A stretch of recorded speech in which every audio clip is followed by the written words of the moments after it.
ស្ដីអូយចំខ្លាចខ្លួនឯង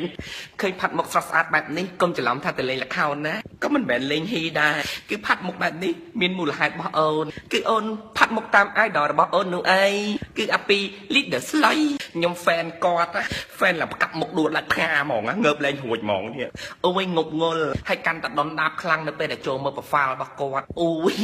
ហុកថតស្លាប់មើលហើយអូយឈាមចំបោះនិយាយទៅតាក់ទាញកប៉ោះឯងខ្ញុំឆ្ងល់ណាមិនក៏ idol ខ្ញុំសម្បូរអ្នកស្អប់អ្នកជេរអ្នករិះគន់គាត់ច្រើនមែនណោះហើយគាត់ទៅធ្វើអីគេទូគាត់បែកស្លុយគាត់ស្លុយតែគាត់ទៅនាំគ្នាទៅថាឲ្យគាត់ជេរគាត់សើគាត់ចេះគាត់ចោះអត់យល់ទេសម្រាប់ខ្ញុំវិញទោះបីជាមានមាត់ចាប់មាត់ព្រៀបចំណែននិន្ទាថាឲ្យ idol ខ្ញុំយ៉ាងណាក៏ខ្ញុំនៅតែមិនផ្លាស់ប្ដូរចិត្តដែរ I'm your fan ខ្ញុំស្រឡាញ់ style របស់គាត់ស្រឡាញ់ការតុបតែងខ្លួនរបស់គាត់ជាពិសេសគឺស្រឡាញ់ការ make up របស់គាត់ហើយតសើគាត់បកកែទិញកៅអៅមកពាក់ដល់ហើយពាក់ទៅសមរូបរាងគាត់ហ្មងខ្ញុំទៅស្រឡាញ់ចូលចិត្តគាត់ខ្លាំងពេកទៅខ្ញុំទៅឆ្លាក់ចើមឲ្យដូចគាត់ព្រោះចើម idol ខ្ញុំធំមិនណាប៉ិនយ៉ាងពហិអញ្ចឹងខ្ញុំត្រូវតែតុបតែងដូចគាត់ដូចទេហើយអ្វីដែលធ្វើឲ្យខ្ញុំជាប់ចិត្តបំភ្លេចមិនបាននោះគឺ style ថតរូបរបស់គាត់គឺក្តិតអូយកុំនិយាយក្តិតចឹងគូតគាត់ចូលចិត្តថតរូបបង្ហាញគូត idol អូនស្អាតអូនពេញចិត្តនិយាយតាមត្រង់ខ្ញុំកម្រចាប់អារម្មណ៍លើមនុស្សស្រី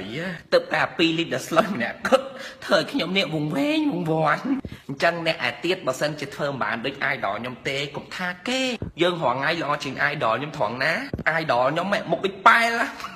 យើងរងថ្ងៃបានមុខដូច idol ខ្ញុំអត់តែប្រាហើយ idol ខ្ញុំកាចណាប្រយ័ត្ន idol ខ្ញុំកាត់ងាប់ស្រីមេអូន leader slot លេងសើចបានទេណាឥឡូវសូមអ្នកទាំងអស់គ្នាមកតាមដានទស្សនានៅរូបថតដ៏ខ្ជូតរបស់ idol ខ្ញុំរួមជាមួយនឹងបទចម្រៀងមួយបទដែលខ្ញុំខំច្រៀងជូន idol ជាពិសេសហើយនិយាយពីស្រីសម័យឥឡូវហ្នឹងណាគេចូលចិត្តធ្វើខ្លួនចម្លែកស្បលេតសក់កាត់មុខខំហើយសក់ក្បាលឡើងពីងពងធ្វើចឹងធ្វើអីណាយ៉ណែអូនមកសូមប្រាប់ថាស្អីបងទីស្អីបែបខ្មែរមិនមែនកូរ៉េដូចជាស្រនួនល្អ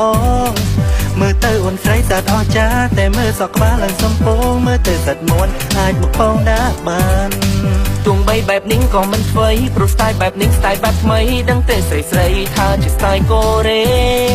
តែបងមើលទៅគេគ្រប់គ្នាធ្វើ style មិនដូចអូនទេសង្ស័យវាមេប្រហែលជាបែកស្លុយហើយ